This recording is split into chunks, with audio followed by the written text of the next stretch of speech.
Well, what goes through my heart is that we're dying. The rust and the rot and the sprawling weeds and the missing roofs in this once proud boomtown are a warning. This whole thing was open. Well, it still is. Yes.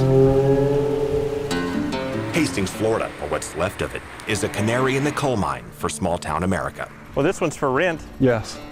How long has this been for rent? Long as I can remember. John Barnes remembers what Main Street used to be. Tourists pack the downtown shops while the town's farmers work the fields. It was a typical Americana of the 50s and 60s. They loaded their rail cars in grocery stores with giant cabbage and heaping sacks of potatoes. It turned Hastings into the potato capital of the South, among other things. We had gambling operations here, all kind of gambling operations, and moonshine. Lots of moonshine sold here.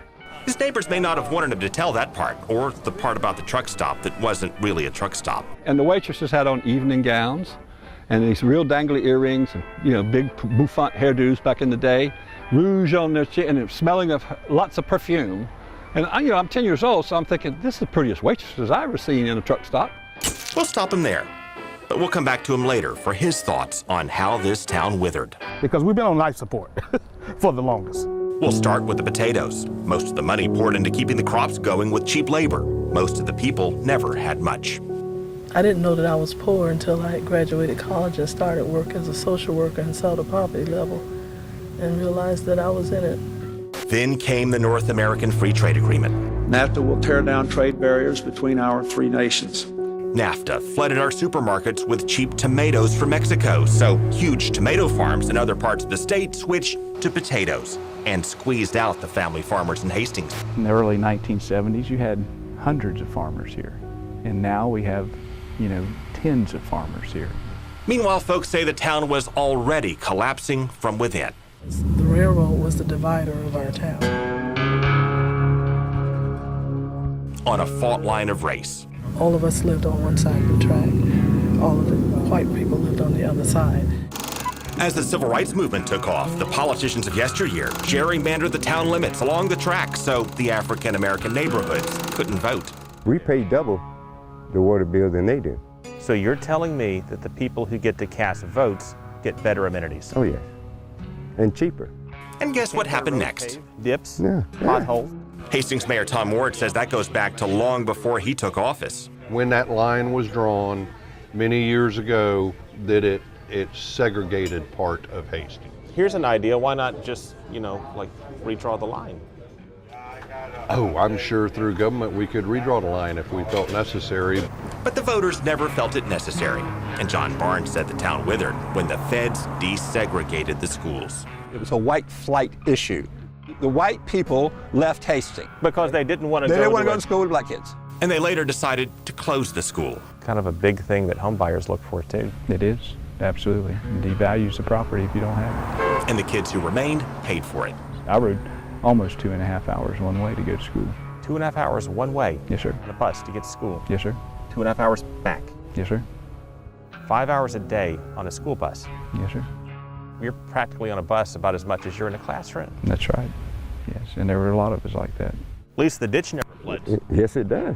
Irma came up to about right here. Did we mention the drainage problems? I had to rip out all the sheetrock all the way around. And the loss of the railroad? They closed the railroad? They dug it up. A fire took out much of the rest, and apathy set in.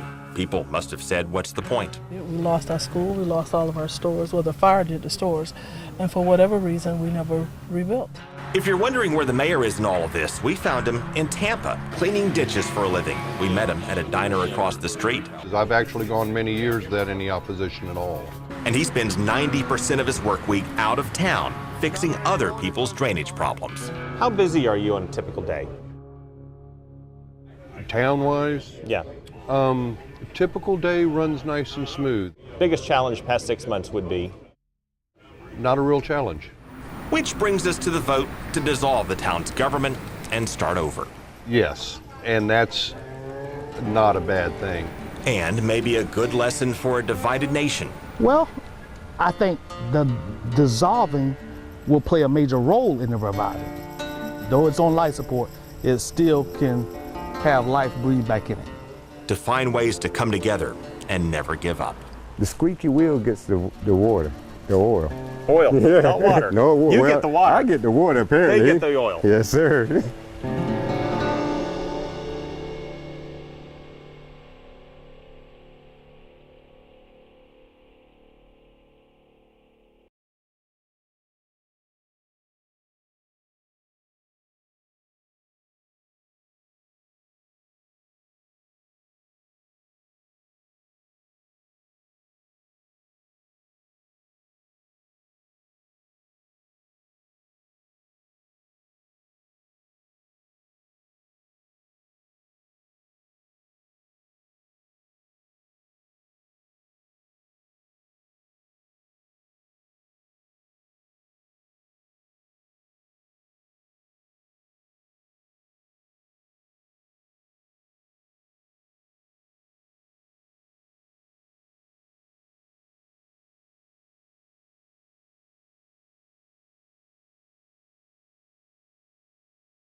A fire took out much of the rest, and apathy set in. People must have said, what's the point?